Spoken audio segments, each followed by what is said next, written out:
Welcome to Rewind, the Inspiring Change podcast series featuring conversations and connections from OCALI, the premier autism and disabilities conference. Each year, OCALI brings together a cross-section of internationally recognized leaders, educators, service providers, advocates, and many others for a multifaceted approach to improving the lives of people with disabilities across the lifespan. Rewind is the audio showcase of some of OCALI's best moments, the speakers, sessions, and stories that make it all happen. I'm Simon Buer.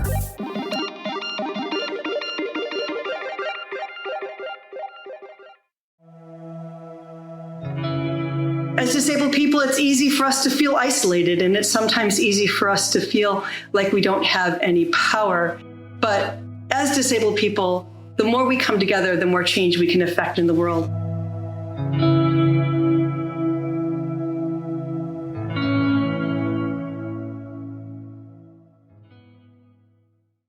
We're going to start with Earth. That's a pretty good place to start, right? Because everything we know, think, believe, do, fight over, create, love, the sum cum total of our existence as a species starts, and for now, ends on Earth. So, Earth. Let's start there. And let's start with a picture.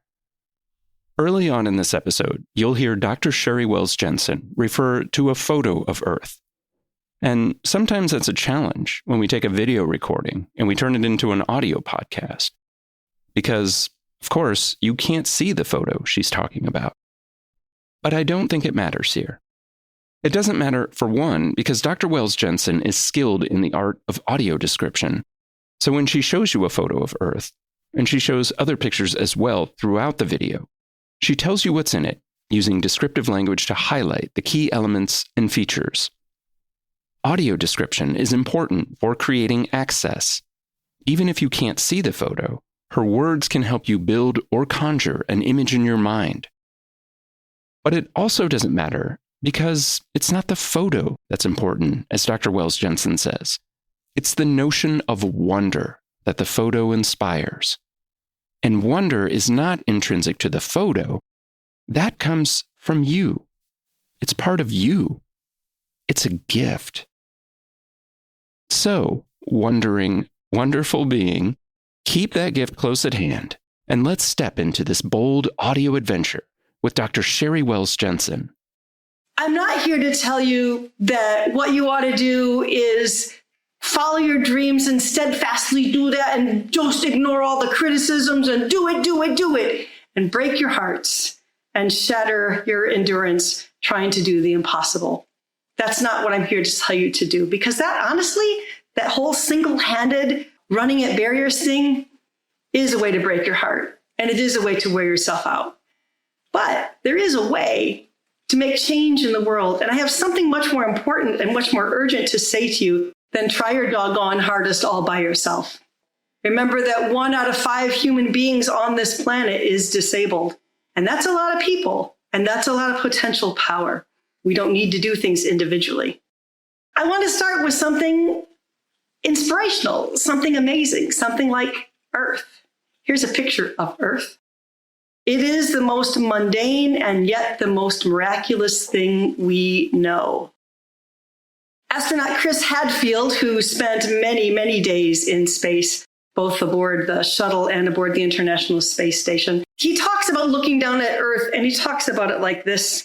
You're holding on for dear life to the shuttle or to the station with one hand, and it's just a pouring glory of the world roaring silently next to you, just a kaleidoscope of it. It takes up your whole mind. It's like the most beautiful thing you've ever seen, just screaming at you. And it's not only just beautiful, it's more than that. Carl Sagan reminds us of this. That's here. That's home. That's us. On it, everyone you love, everyone you know, everyone you've ever heard of, every human being that ever was, lived out their lives there. The aggregate of our joy and our suffering, every saint and sinner in the history of our species lived there on a mote of dust, suspended in a sunbeam. Looking at Earth from space, they say, changes people. It's called the overview effect. You see the Earth, the little globe out there. When you look down at it, it's all green and blue with little like fluffy clouds and maybe some storms sort of gracefully moving across the face of the Earth. And you see it without political boundaries. And it looks so beautiful. It looks so vulnerable that you are profoundly moved. One of the reasons to go to space, or so they tell me, is this exact picture. But I need to say one other thing to you about this picture. I mean, they talk about bringing that sense of wonder, that sense that sweeps through you, that tells you that you're not alone and that the universe is big and beautiful. And maybe, just maybe, you're sort of beautiful yourself because you're part of it. And we need that understanding on Earth today. We desperately do, given all the crises that are going on all around us, all the time. So many problems, so much fear. And we desperately need this overview effect, right? Of course we do. But I want to clarify a thing. And it's this, that sense of wonder, that sense of awe doesn't come from looking at things. Looking at things is good. I'm a fully blind person, but I acknowledge that looking at things is pretty great. And I can celebrate the beauty of a thing. But the beauty of a thing is not wonder. That's not the source. The source of wonder is you. The source of wonder is that feeling that comes up from within inside you. It does not come from a picture. It does not come from stars up in the sky. You can get that sense of wonder in a whole lot of different ways. You can get that sense of wonder if you're a hearing person by listening to music. You can get that sense of wonder by feeling your body moving through the world. You can get that sense of wonder, honestly, by sitting very still and getting very quiet and tuning into the wonder that is your mind and the wonder that is being alive and having a body and having a mind and living on this planet. So, overview effect. Good. Have that. It's not a problem to have that. It's only a problem if you ignore the fact that the sense of wonder is a wellspring inside of you, not a thing that gets pumped in from the outside, not a thing that you have to travel and struggle for. That sense of wonder belongs to you. It's your birthright. We're still thinking about Earth, right? We're still thinking about how beautiful and how marvelous Earth is. And it's majestic to look at, but it's also a great and perfect place to live. So Earth, I'm a fan, right? It's great. But my friends, you stick your nose just above the atmosphere, just a little tiny bit. Just put your nose up above the atmosphere and you get a very rude awakening. Outer space is ready to play whack-a-mole with any creature that pops its little mammalian nose out of the atmosphere. And once you get into space, if you do get into space, if you don't just fall back down and go splat on the ground, if you do get yourself into space, there are 1,000 ways to die, and all of them are nasty. Early space science didn't know what would happen if you got into space. We knew it was going to be difficult, but we didn't have a lot of facts. We honestly didn't know what would happen to the human circulatory system and the human heart. Would your heart just race? Or would it stop abruptly as soon as gravity went away? What is the effect of gravity on the circulatory system and on the heart? We just had no idea. What about sleep? We didn't know if you could sleep in space. We know people need to sleep, but in space, how would that work? We just really honestly didn't know. Would people hit zero gravity and go instantly into dreamland? Or would they suffer from debilitating insomnia and be unable to work effectively? We didn't know if people would slip into useless euphoric states. Kind of fun, but not a good way to get work done. Or whether you would get into orbit, you'd experience zero G, and something about that, we didn't know what, would cause you to slip into a debilitating depression. We didn't know if you would be unable to eat or drink in space. What about swallowing? Does it require gravity? I mean, we know these things now, but we didn't know them then. And even so, even though we didn't know them, even though we had all these questions and all these fears and all these justifiable, scary potentialities, right? We still decided we're going to go. And we have gone. This is the beginning of the human space adventure. We're not ready to boldly go very far from Earth yet. I'm not so sure what skills we will need along the way, but I know that there's going to be a variety of things that we need. We have begun to accept different kinds of people as astronauts, especially now with the commercial space companies coming online. People with other backgrounds, people with different professions. We have people of color. We have women now in space. We have members of the LGBT community. But we don't have any disabled people yet in space. We don't even have disabled people in our astronaut corps. If we need all kinds of people, what is stopping us from allowing ourselves to accept disabled astronauts along with all the other astronauts? I think there are a couple of reasons. The first reason, I don't have to tell you about this, the first reason. I mean, you're all thinking it right now. When I ask people, why aren't there disabled people in space? All the disabled people I know have the same immediate, reflexive, and correct answer. I don't need to tell you what it is, but I will. It's that attitude, right? Disabled people, we still put up with quite a bit of discrimination. We are underemployed. We are underpaid. We are underchallenged. We are underappreciated, and we are underestimated. I know that if I sat down with any of you disabled people and our allies, we could fill an afternoon, heck, we could fill a week with the kind of stories that make it quite clear to us what kinds of attitudes disabled people face, quote, in the wild, right? We work around the fact that the world is not made for us. And the effect is, my friends, that we become stronger and cleverer than they imagine that we are. The playwright Neil Marcus talks about disability as an art. He says it's an ingenious way to live. We have years of practice creating Plan B because we figure Plan A isn't going to work. And we create Plan C and Plan D. And we create the Hail Mary last resort Plan Zillion. And we do this all the time. We're always forming contingencies. We're always working around the fact that the world is not designed for us, all the while getting everything else done that we are expected to do. We sharpen our problem-solving skills every day. The world is our whetstone. We get sharper, we get keener, we get more fit every day that we live with our disabilities. You want flexibility, my friends? You need a disabled person. So although we have these societal attitudes, we know, and our allies know, and anyone who is paying attention knows that that stuff is ridiculous. The other reason that I often hear for why disabled people don't go to space is that space is really super dangerous. It's really dangerous out there. You might get hurt. To which I say, you know what? You are right. Space is really dangerous. In fact, space is always trying to kill you. And if space can't kill you, it will be perfectly happy to disable you. Disability will occur in space, whether we send disabled people or not. Disability will be there. With the current state of our technology, it might be complicated to send a disabled person into space tomorrow.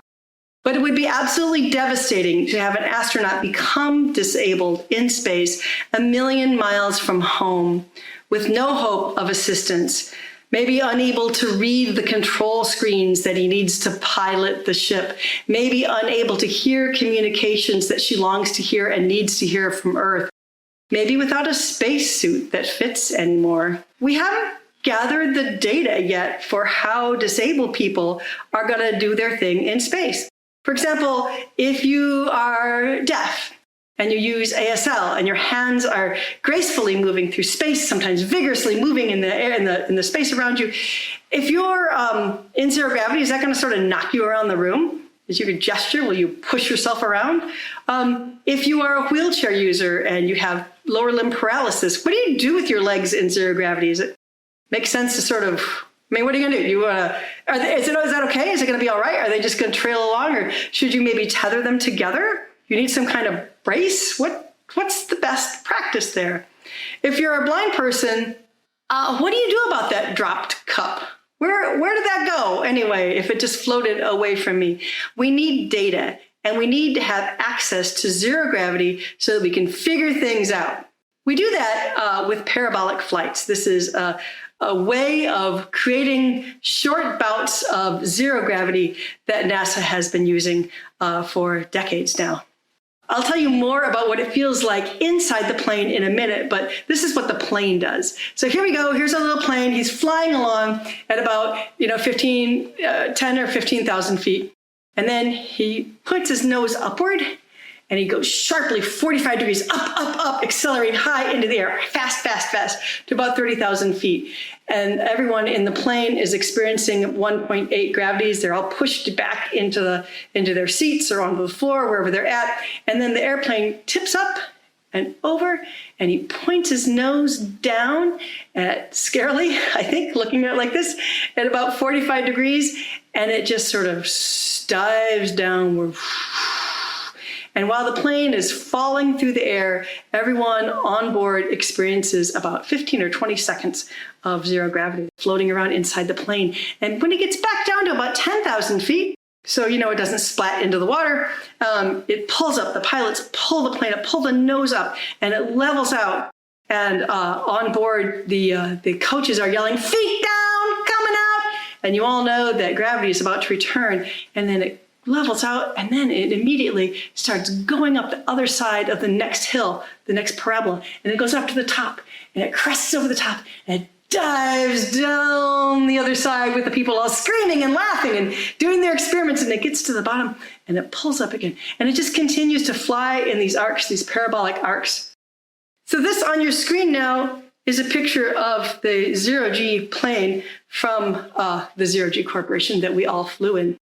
And let me tell you a little bit about what that is like. So it is a perfectly ordinary 727, except for the fact that the first 2/3 of the cabin have no seats. The seats are removed. The back third has regular airplane seats in it with actually regular tray tables and the whole works. And you get on the airplane, and it's run just like a regular flight. You see the same flight attendant comes on and says the same that you can't really understand, telling you to get, to buckle your seatbelts and put up your tray tables and take off, and off you go.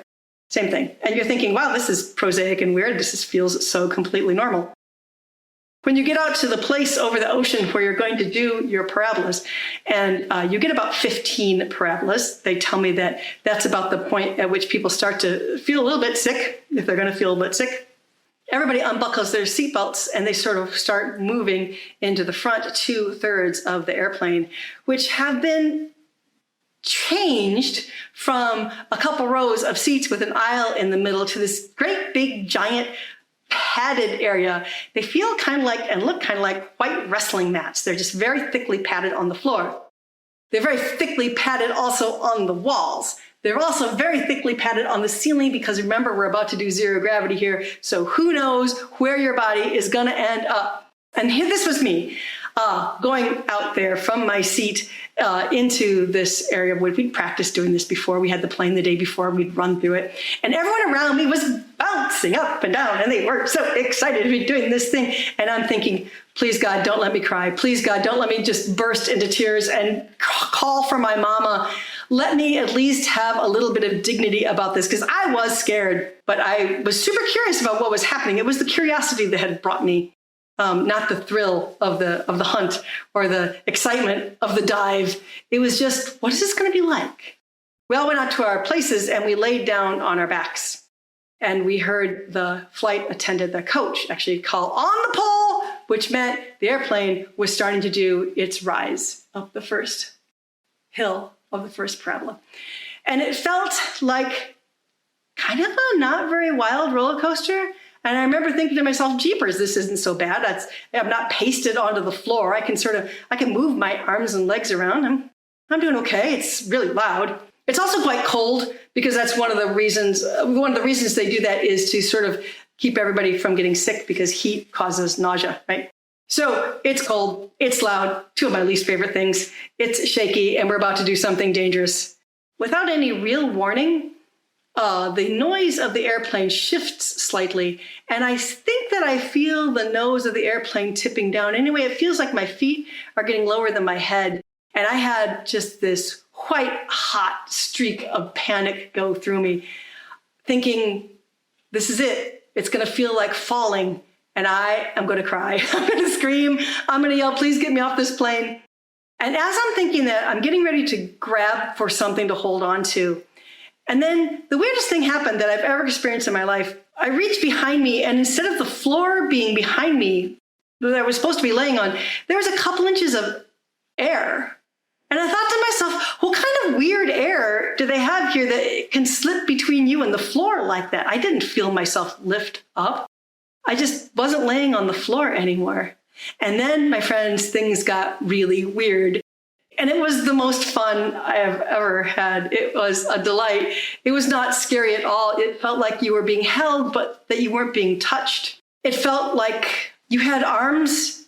Well, actually, you didn't have arms, because you think of arms as being on the top of your body. I had 4 limbs. I had 4 limbs, but I didn't know if they were arms and legs because I couldn't stand up and I couldn't fall down. And every movement I had, every movement that I made, expecting, trained as I was in gravity, every movement I made did some unpredictable thing. I didn't know how to stand up. I didn't know how to fall down. It didn't feel like floating, because at least in floating, there is some sense of up and down.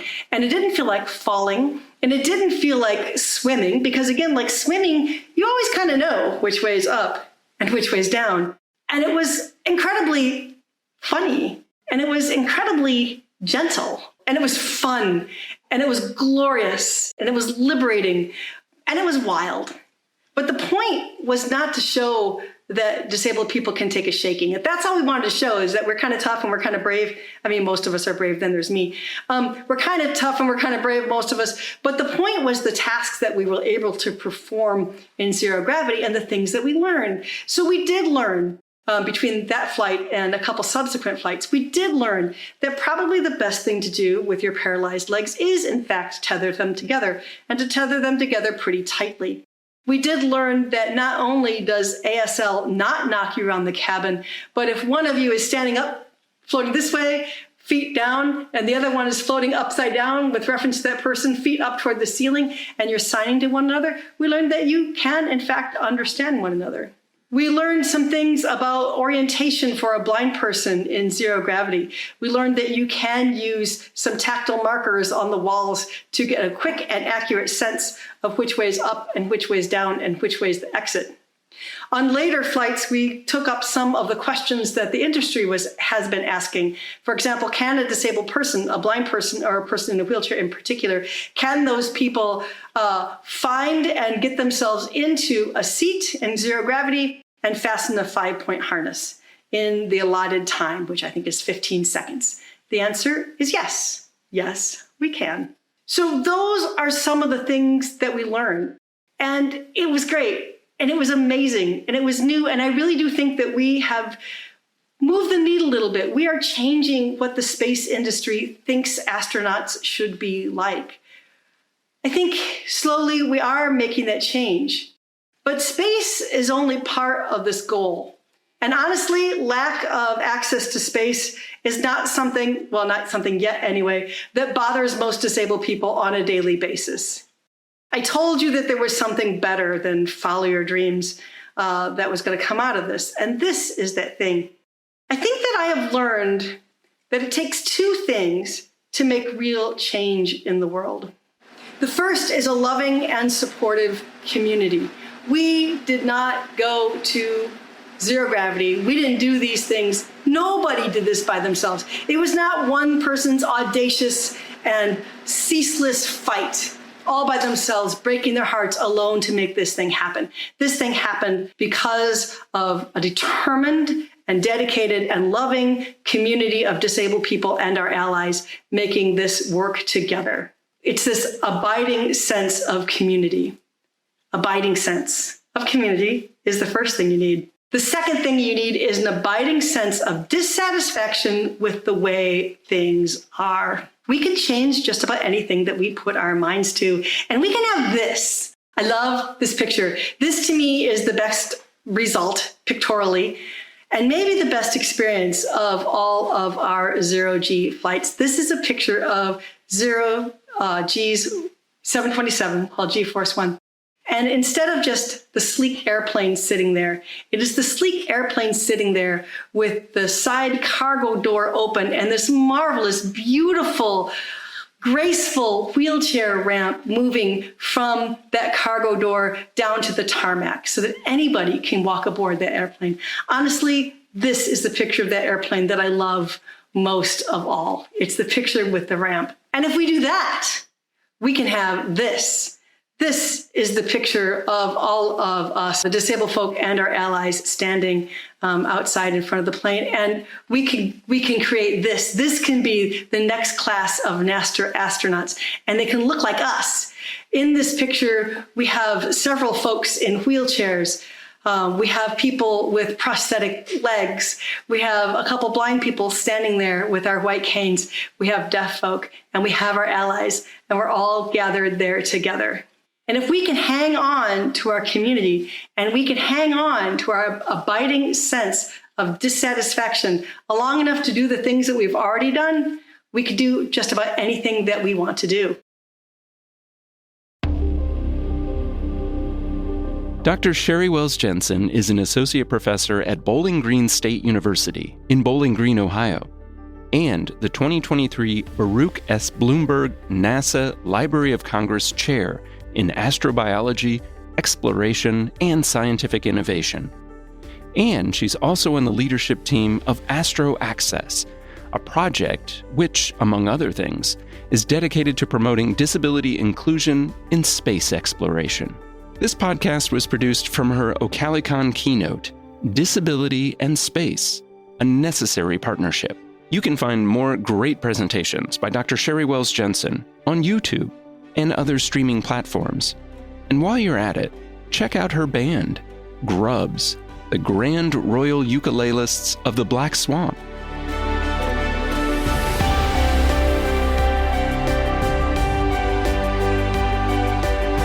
You're listening to Rewind, our podcast series featuring conversations and connections from OCALI, the premier autism and disabilities conference.